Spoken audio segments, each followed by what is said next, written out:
speaking, neither will I change.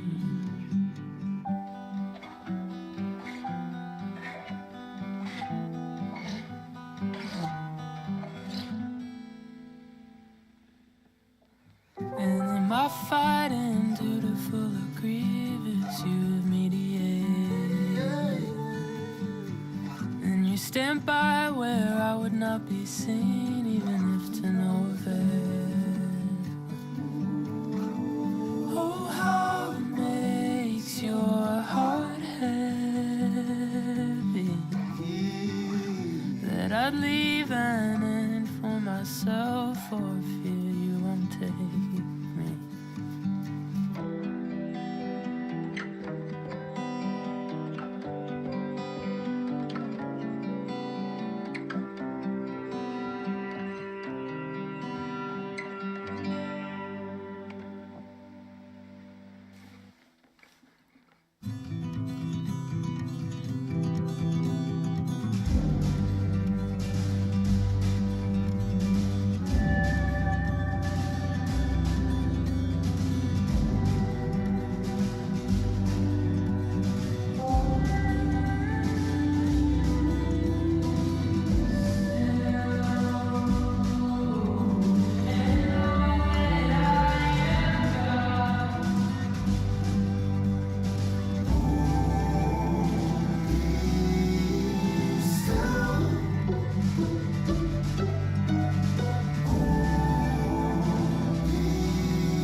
There's a quiet place that gives me peace when I'm alone with you. There's a hiding place. Your spirit's always there when I'm confused. Only you can purify.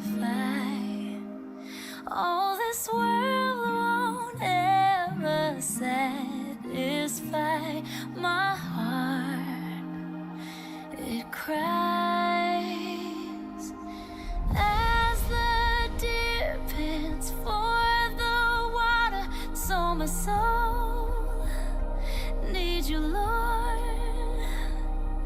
With thirsty God, you're the living water, and my soul needs you, Lord.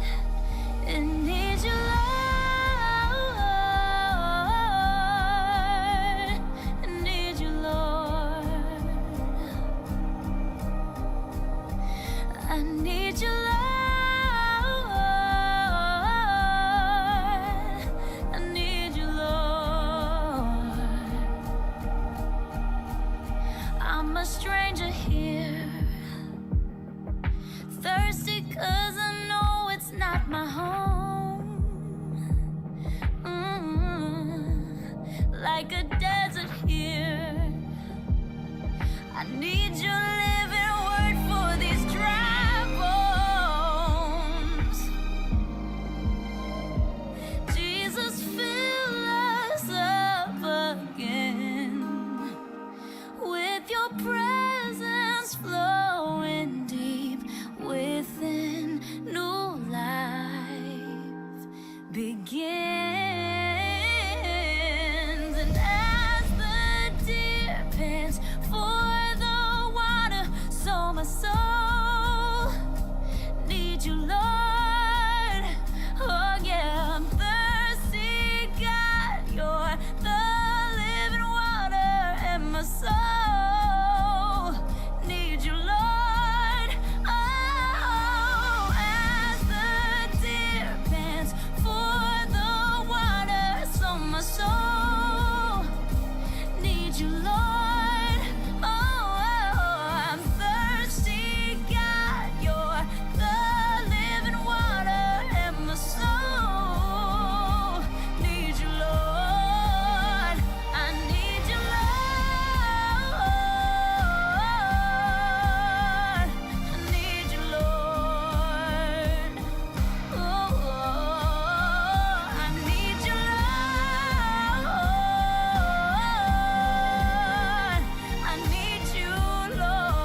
For you have delivered my soul from death, my feet from stumbling. I will walk in the land of the living, my soul from death, my feet from stumbling. I will walk in the land of the living. I love you, Lord, for you have delivered me.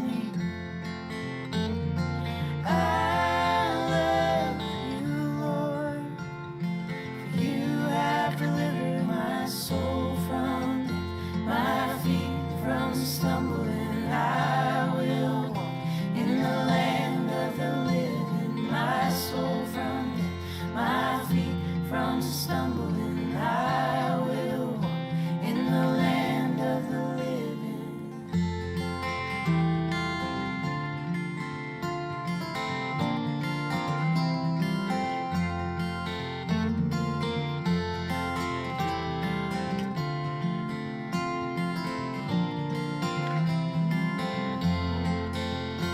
I will bless you, Lord, for you heard my cry. I reached out my hand and you saved my life. I will bless you, Lord, for you heard my plea, and the God of heaven turned his ear to me. I will bless you, Lord, for unending love, for your grace and mercy raining down from above. I will bless you, Lord, to the very end. I will call on you as long as I may live. And I love you, Lord, for you have delivered me. I love you, Lord, for you have delivered my soul from. Good morning, Foundry. So good for us to be together, isn't it? I don't know if your life right now feels a little bit like the storm that ripped through here in the last few days and dumped rain and shook building plaster and all the things, or if you're feeling kind of the peace after the storm that we're in today. It's washed clean and reset and whatnot. But wherever you are this morning, it's so good for us to both be together and to take this time to just focus on the one thing, the one with whom we have to do, the one that we are going to orient our time and attention around this morning, which is our good God who is faithful to us, who keeps his promises. So I invite you to stand with us as we do just that, sing of his faithfulness and his promises.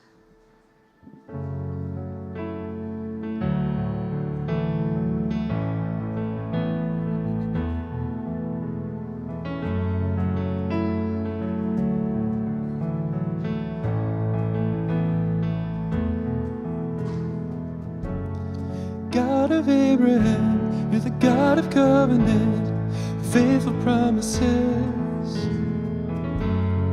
Time and time again, you have proven to do just what you say.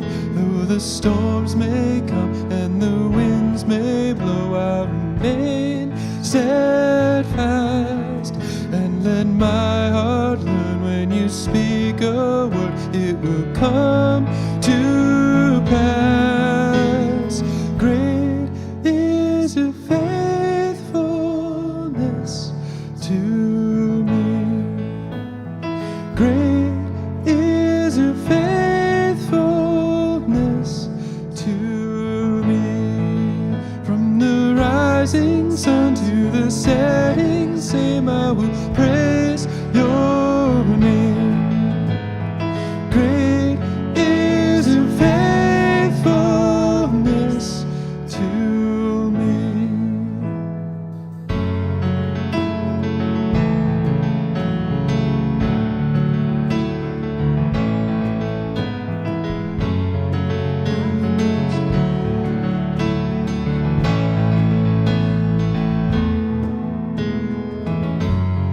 God from age to age, though the earth may pass away, your word remains the same. Your history can prove there's nothing you can do. You're faithful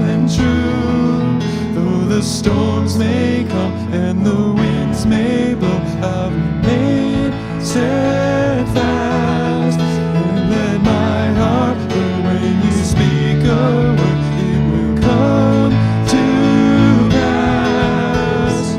Great is your faithfulness to me. Great is your faithfulness to me. From the rising sun to the setting, same I will praise your name. Great is your faithfulness to me.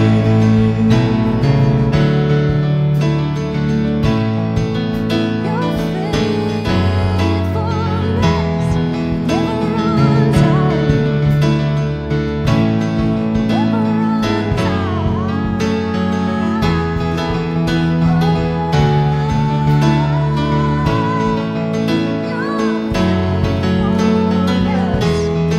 Never runs out. It never runs out. I put my faith in Jesus, my anchor to the ground, my hope and firm foundation. He'll never let me down. I put My faith in Jesus, my anchor to the ground, my hope and firm foundation. He'll never let me down. He'll never let me down. Is your faithfulness to me? Great is your faithfulness to me. From the rising sun to the setting, same I will praise your name. Great is your faithfulness to me.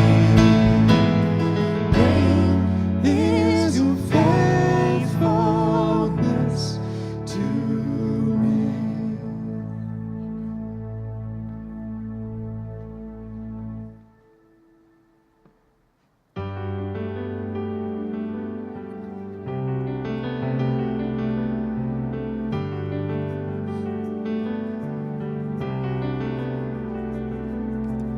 Thy word is a lamp unto my feet and a light unto my path. Thy word is a lamp unto my feet and a light unto my path. When I feel afraid, I think I've lost my way. Still, you're there right beside me, and nothing will I fear as long as you are near. Please be near me to the end.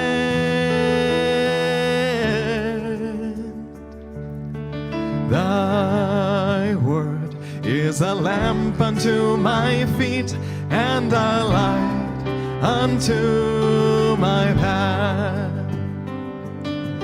Thy word is a lamp unto my feet and a light unto my path.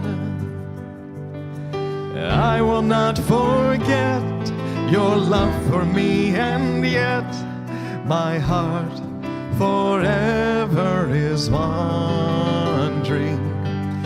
Jesus, be my guide and hold me to your side, and I will love you to the end.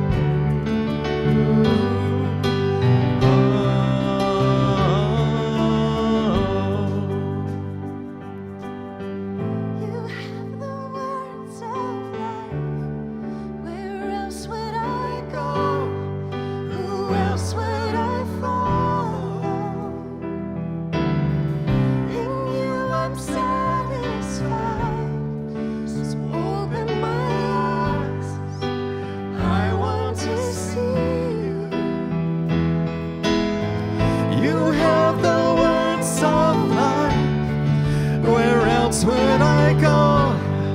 Who else would I follow? In you I'm satisfied. So open my eyes, I want to see you. Thy word is a lamp unto my feet and a light unto my path. Thy word is a lamp unto my feet and a light unto my path. Thy word is a lamp unto my feet and a light unto my path.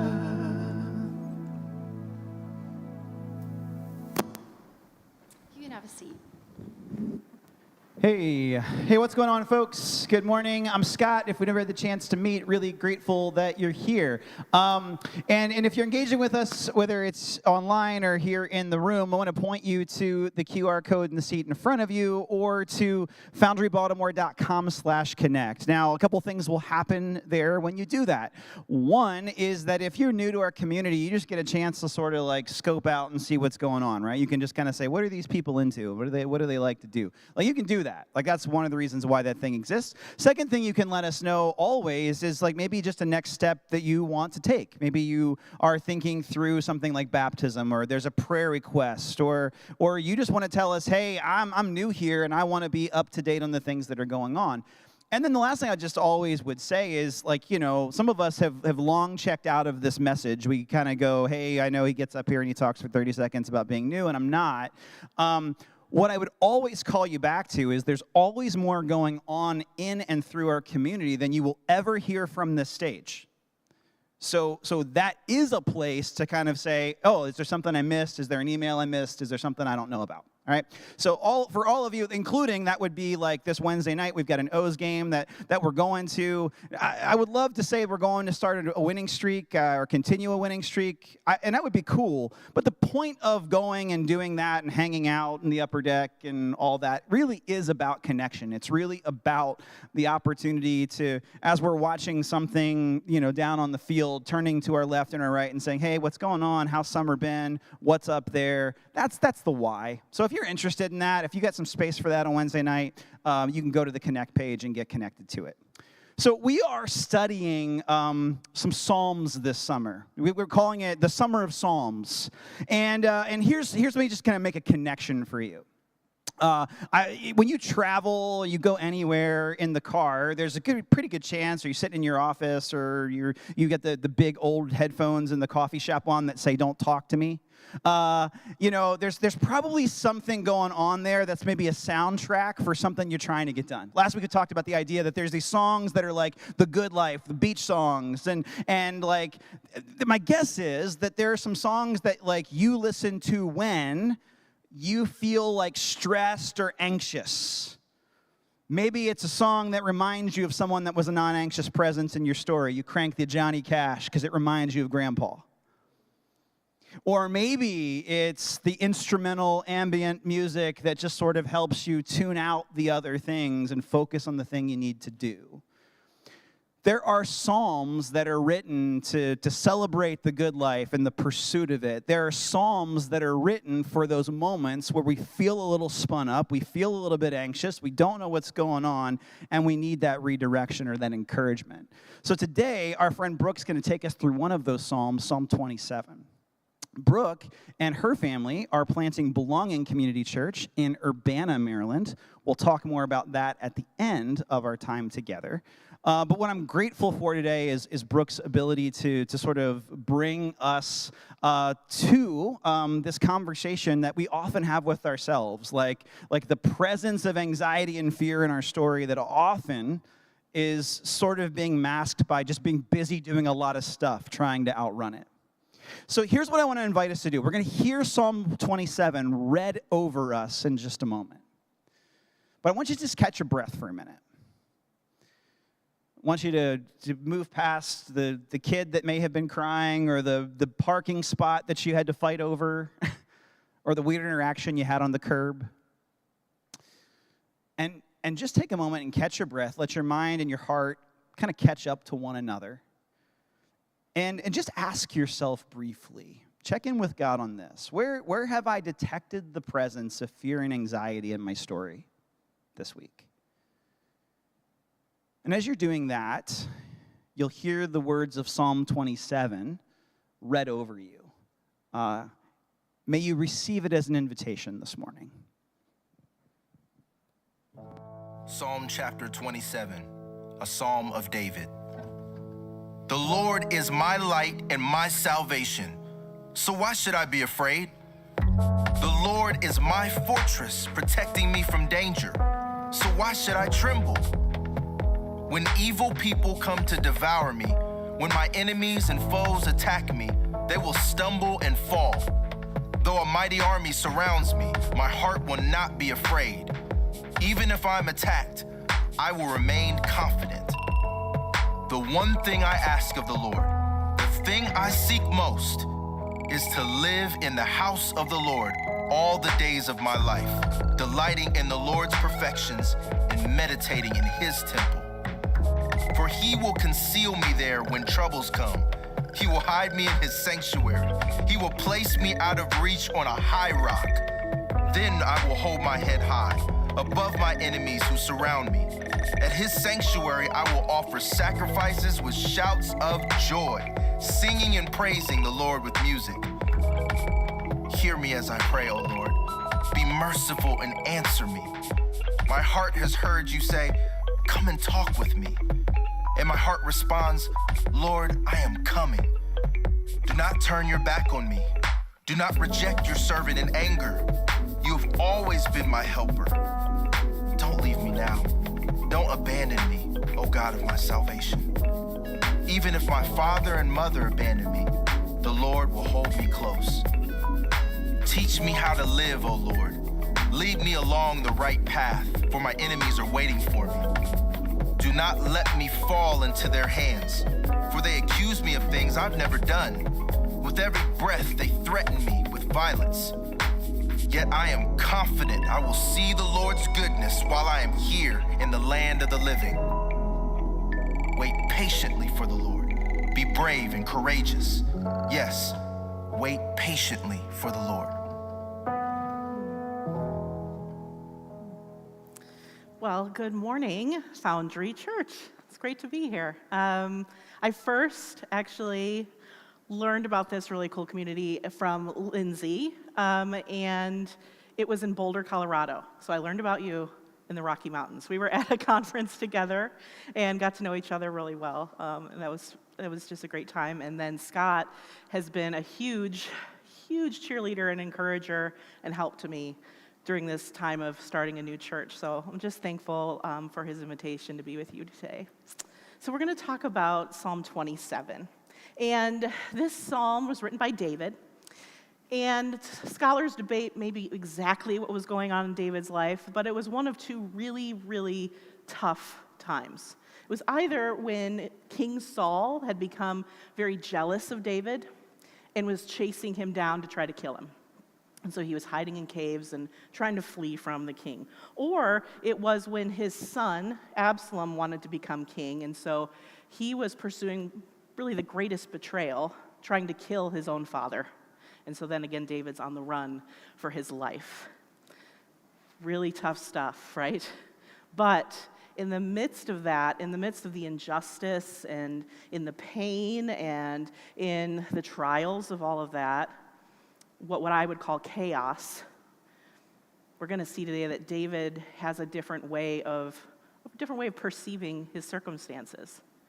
Now, for you and I, maybe there are times in our life where we think of our life as being a bit chaotic. Probably not because we're on the run and hiding in a cave trying to stay alive, but it could be just our agendas. Who runs their life through Google Calendars or Apple? We don't have to have the debate about Android and Apple right now.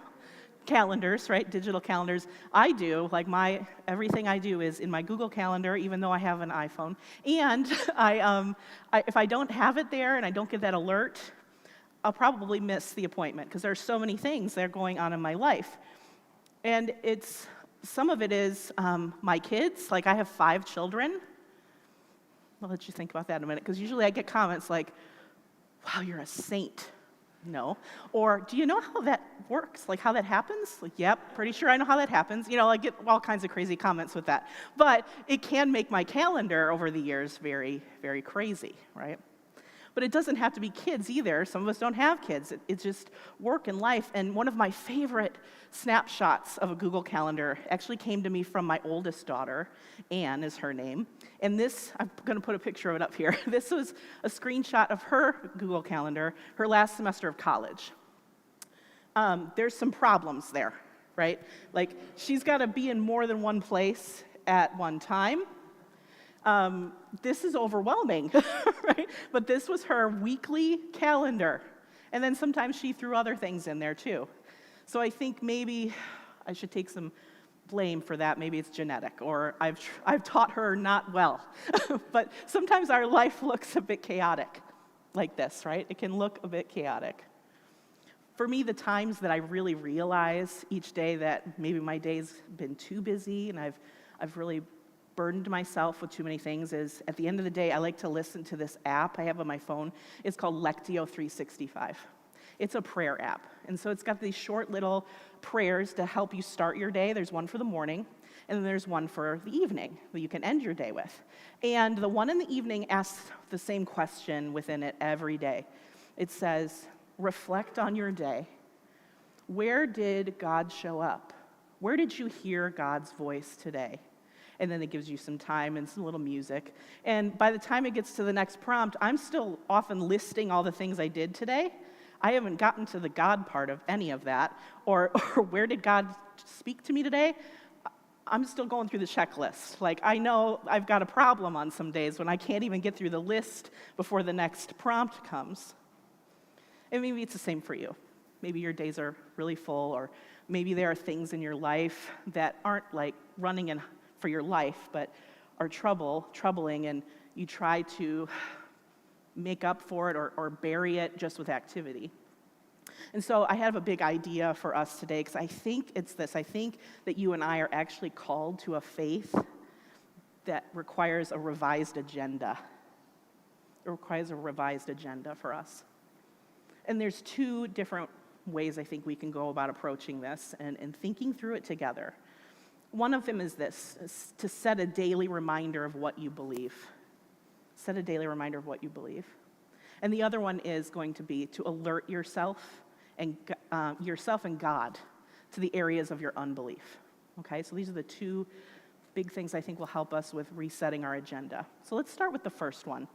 I think the first thing that can help us is to set our framework. Okay, so what I mean by that is, when you're setting your calendar for the week, right, you have a framework. These are the hours that I'm going to work.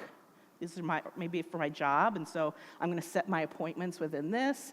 These are the hours or the days that, I have other commitments outside of that, or my kids have things to do. And so this is my framework. This is where I'm scheduling all of my activity. And in Psalm 27, I see David do that a little bit differently. It's not about our activity or our plans, but rather our belief. David starts it by declaring his framework, declaring what he believes. It says in Psalm 27, 1-3, he says, "The Lord is my light and my salvation, so why should I be afraid? The Lord is my fortress, protecting me from danger, so why should I tremble? When evil people come to devour me, when my enemies and foes attack me, they will stumble and fall. Though a mighty army surrounds me, my heart will not be afraid. And even when I am attacked, I will remain confident." So David has some declarations he's made here about what he knows to be true about this God he serves. He starts with how the Lord is his light and salvation. So when you see the word light in Scripture, it often is speaking to something that is true, or something that is God's goodness, or something that is filled with joy or vitality. And so he's saying, the Lord is goodness and truth, and he is the one who saves me. And he also talks about how God's his protector. So think of David in this psalm. He's terrified for his own life, and yet he's remembering, God has always protected me. God has always protected me. This I know about God, and maybe that's true for you too. Maybe there's a time in your life where you were kept from being in the wrong place at the wrong time even, where God has protected you. And he's saying that he's this justice bringer. God brings justice. He talks about how he knows that his enemies are the ones who are going to stumble and fall, not him. He declares that about God. And he declares his own confidence in all of this and how he knows this to be true. He sets this framework of what he knows to be true about God. And another thing about this that I think can help us is to also decline the things that distract us from that, decline distractions. So if we have this framework of what we know to be true about God, we often have trouble remembering it, right? Because we get so easily distracted from all the things going on around us. And so David points out in verse 4, he says this, the one thing I ask of the Lord, the thing I seek the most, is to live in the house of the Lord all the days of my life, delighting in the Lord's perfections and meditating in his temple. He says there's one thing that's the most important about this God that I've declared all of these true things about. It's to focus on him and being with him and how I can be in the house of the Lord all my life. But I don't know about you, but I'm really addicted to multitasking. Anybody else? Yeah, I see some nods and some hands in the back, okay? We love multitasking.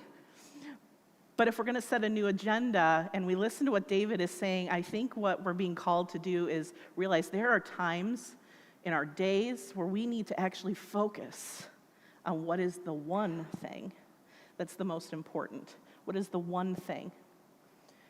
I don't know if you've ever seen it before, but there's this thing I wanted to show you with big rocks and little rocks. I don't know if you've ever seen this before, but Stephen Covey did this years and years ago, and he talked about big rocks and little rocks in life, about in terms of business and leadership, and being sure to plan your days in ways that make sense, that you're keeping the big thing and the main thing, and getting rid of the distractions. And I was thinking about that old video of his, and thinking about it with David's one thing.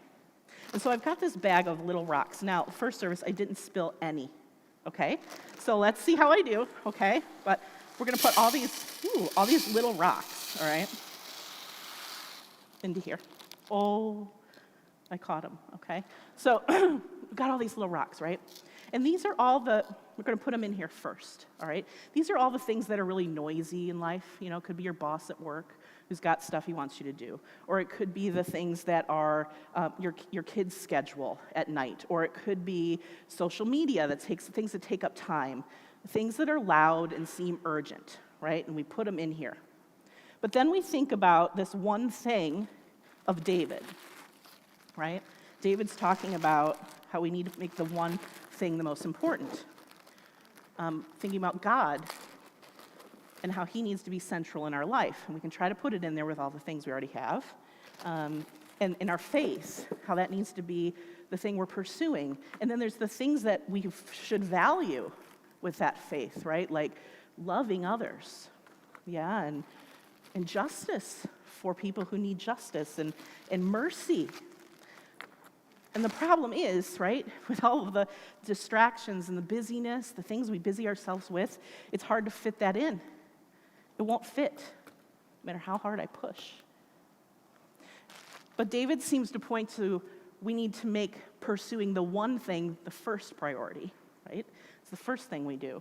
So if we try that out, if we try to center our days around the framework of what we believe about God and who he is, and we try to follow him and pursue those things that we value based on our faith, the cool thing is all of the things that we're a part of, and they can be really good things in life, they don't all have to go. If we're centering our life on this faith, on this God that we know is goodness and truth and gives us joy and hope, it all comes together. You don't have to give everything up to center your life on God. If he's in the center, he makes room for all the things that he wants you to do. Yeah? Keeping the one thing the one thing. And the other great thing about this section of this psalm is that David's saying, if you do this, if I do this, he's saying, if I pursue this one thing, then I know. There's a promise, okay? Then I know. In verse 5, it continues and says, for he will conceal me there when troubles come. He will hide me in my sanctuary. He will place me out of reach on a high rock. Then I will hold my head high above the enemies who surround me. At his sanctuary I will offer sacrifices with shouts of joy, singing and praising the Lord with music. Hear me as I pray, O Lord. Be merciful and answer me. It's a picture of what God can do. It's a picture of what he can do in the storm, in the perfect storm of our life. There's an old movie called The Perfect Storm. I don't know if any of you have ever seen it, right? Crazy movie, right? It doesn't end well. But a perfect storm, right? It's like these 3 storm systems came together, right? You had like a high pressure, low pressure, a hurricane. It all came together and formed this massive, perfect storm, right? And it looks like this on the boat. Our life can look a little like that, right? Everything's coming at us from all directions, like a perfect storm. And David's saying if we can focus on pursuing this one thing, this faith in God and following him, he'll set us on a high rock. I love this picture. He will set us above it. The storm's still there, friends. I'm sorry, right? The storm is still there. But it says, this God I know, he will put me up above it and keep me from danger. It's my enemies who will stumble, he says, right? He places me on a high rock in the middle of a perfect storm. Such goodness, right? So if we can set ourselves a reminder of what we believe about this God and remind ourselves what he is capable of doing in our life if we just pursue him in this one thing, then we can also do something else. We can alert ourselves and God of our areas of unbelief. Because look, it's easy to say this, right? It's easy for me to come up here and say this. But these perfect storms are hard. They're hard in life, and there are things that we doubt and we question, and we have things we're not sure. We say we believe, but sometimes, if we're honest, we're not so sure about it every single day. In the middle of a financial crisis, we're not sure if God's paying any attention. Or in a divorce, or when our health goes bad, or in the struggles of parenting, it can be hard. And there can be moments where we struggle with belief. Rachel Held Evans, I love how she wrote about this. She said, on the days when I believe, a prayer feels as if it's just another beautiful beat in a long-running conversation. Nothing is withheld. Everything finds its place, whether lament or hallelujah. I'm convinced it's all heard because it's a whisper into the ear of an attentive